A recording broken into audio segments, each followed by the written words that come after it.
Bienvenue dans l'Angle droit, une émission du barreau de Nantes. Dans ce nouvel épisode, avec Maître Hélène Bourreau, nous allons voir qu'en matière d'impôt, droit à l'erreur ne veut pas forcément dire faire n'importe quoi.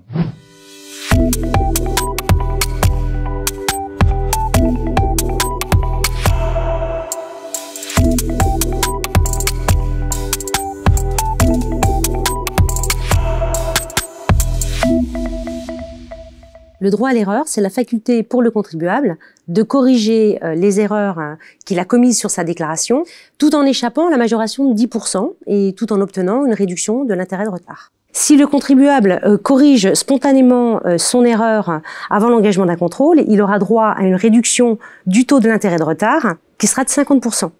Pour mémoire, le taux d'intérêt de retard est fixé à 0,20% par mois, ce qui nous fait un taux annuel de 2,4. Quelles sont les conditions de la mise en œuvre de ce droit à l'erreur? Le contribuable doit être de bonne foi et il doit avoir souscrit la déclaration initiale dans les délais. En pratique, si on s'aperçoit de l'erreur commise l'année de la déclaration, on a jusqu'à mi-décembre pour la corriger soi-même en ligne. Sinon, on écrit au centre des impôts, on prend rendez-vous et une procédure est mise en place. Est-ce que c'est à moi de prouver ma bonne foi?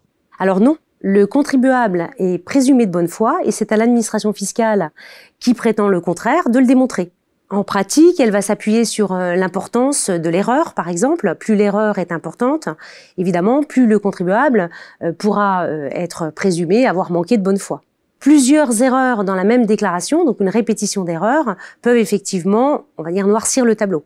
L'administration fiscale, justement, va juger erreur par erreur. Ce n'est pas la personne qui est jugée de bonne foi, ce sont chaque erreur. Tout à fait. C'est de cette manière-là, effectivement, que la bonne foi est appréciée. La bonne foi n'est pas appréciée au niveau de l'individu, du contribuable, mais au niveau de chacune des erreurs commises. C'est-à-dire qu'un même contribuable peut commettre des erreurs de bonne foi et d'autres être en manquement délibéré.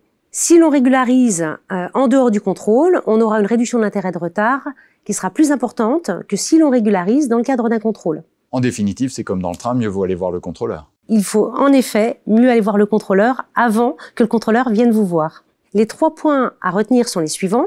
Le droit à l'erreur, c'est la faculté de corriger sa déclaration d'impôt en échappant à toute pénalité ou majoration. Il faut être de bonne foi. Et enfin, il faut être vigilant sur les délais de déclaration.